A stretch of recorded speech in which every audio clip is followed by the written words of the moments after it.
trilogies. Sometimes they work, and other times, not so much.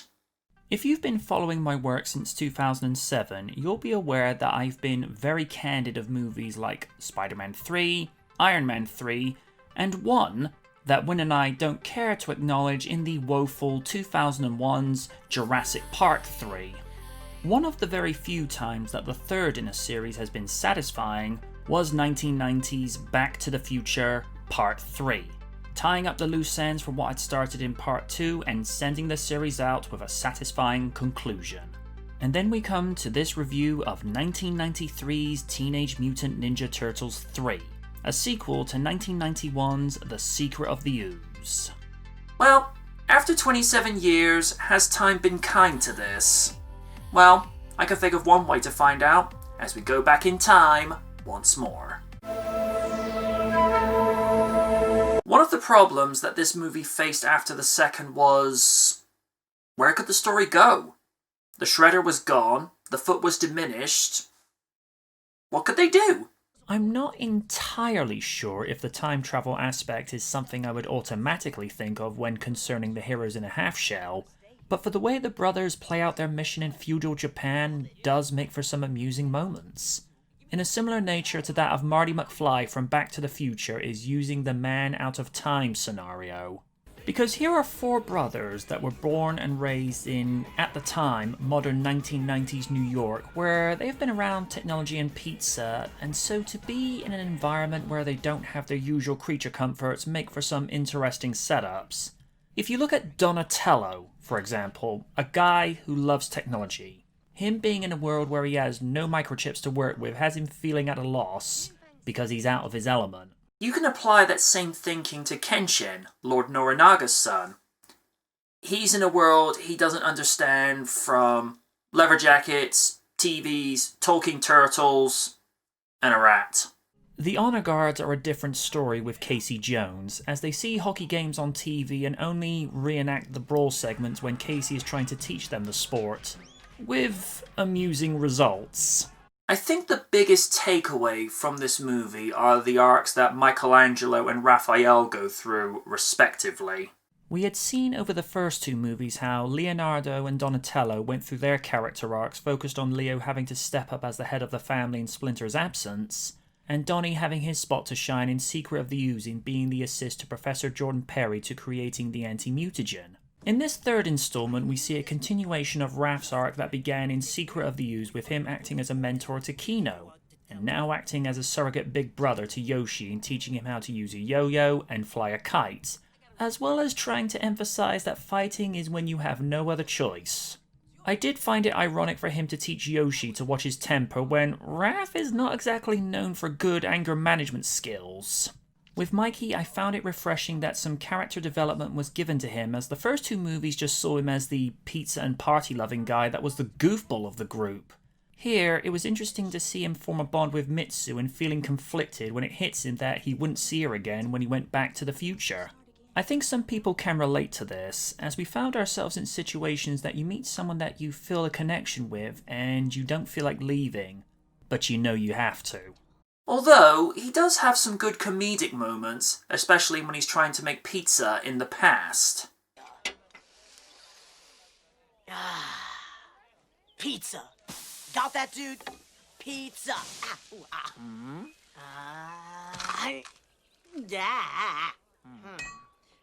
Frisbee. Also cool.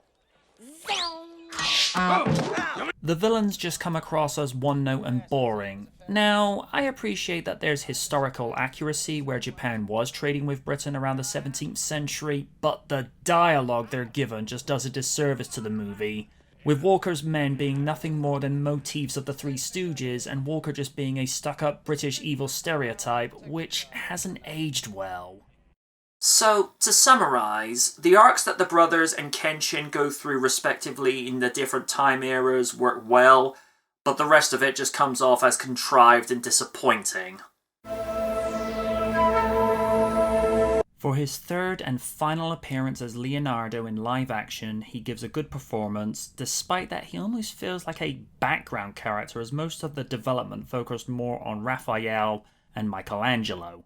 the only other actor to have been in all 3 of the original live-action movies.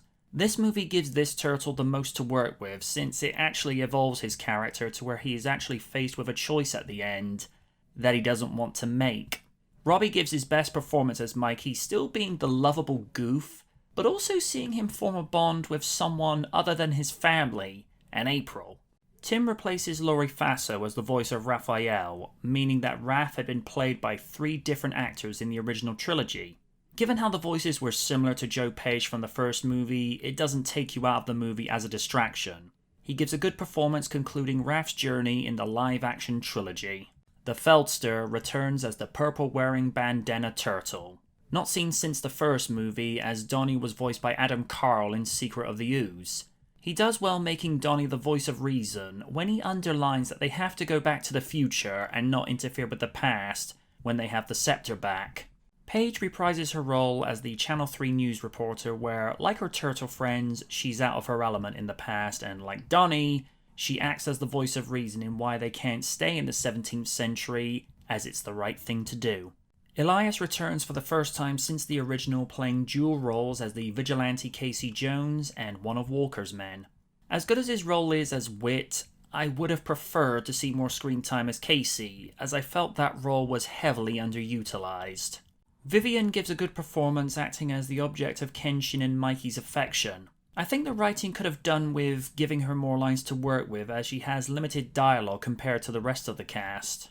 Henry's performance as the man out of time in the future is good to watch, because he's essentially seeing a world that is space-age to him, from TVs, clothing, and talking mutant animals. Shimono does well as the stoic Lord Norinaga, but I felt like the writing could have done with the character being more involved in the story, as it focused more on Walker in the past as opposed to him. Stuart Wilson's Walker as a British villain stereotype is something I've seen before from the likes of Ed Skrein's Francis in Deadpool, although his character was probably making fun of British stereotypes where the character is monotone and just doing it for the paycheck. It's a similar thing here, and I just find nothing redeeming about it. Stuart's a good actor, but the writing just fails him here. The puppetry is done with All Effects Company, and I feel like this is probably the least best of the animatronics, when you consider the high quality that had been put in from the Creature Workshop from the previous 2 installments. Whereas the first 2 had a dark and gritty look to the suits and heads, with this sequel the suits are fine, but the heads look almost caricature, especially when you look at Leonardo. The eyes just looked too cartoonish. The visual effects with the scepter hold up reasonably well. The lighting and electricity that surrounds it when the characters time travel still looks consistent in the same context of the DeLorean piercing through the time barrier from the first Back to the Future. John Dupre returns once again for composing duties, and it's one of the more reprising features of the movie, as I like how the score reflects the time and country it's in when it focuses on the 17th century segments. Baltimore's Tarzan Boys used to show the honor guards partying in New York, and I feel like this fits in nicely within the tone of the movies. It's very upbeat, light-hearted, and has a good 80s sound, which is appropriate considering the Turtles is very 80s, but in a good way.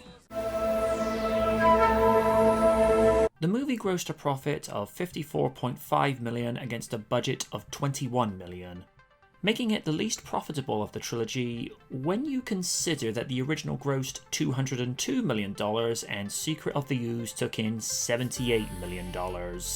If you adjust the take-ins for inflation, Teenage Mutant Ninja Turtles would be worth $411 million today. Teenage Mutant Ninja Turtles 2, The Secret of the Ooze would be $150 million, and Teenage Mutant Ninja Turtles 3 would be worth $98 million, bringing the trilogy's total worth today at $661 million. It was met with mixed criticism, citing that the time travel aspect felt lukewarm and really didn't add to the plot nor any hope for future sequels.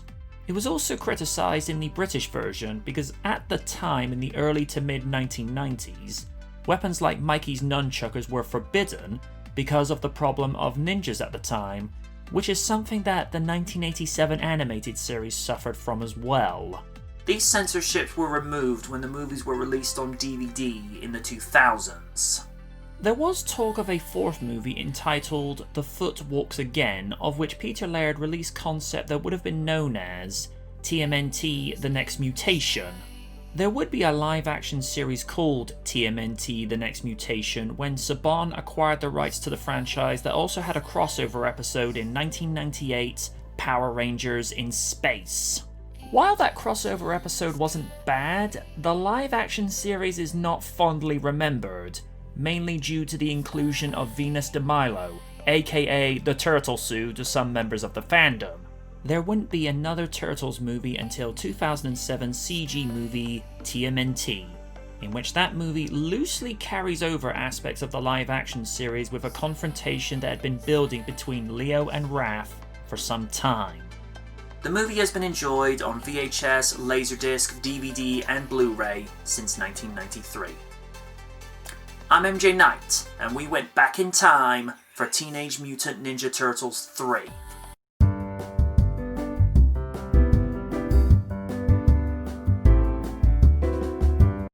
Trilogies. Someone's gonna go, don't be doing that meme now. Memes.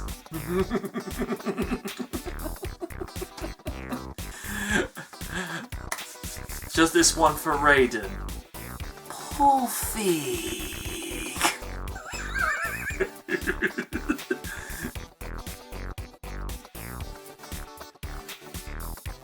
Now for Oni and Lydia, it's like, oh no.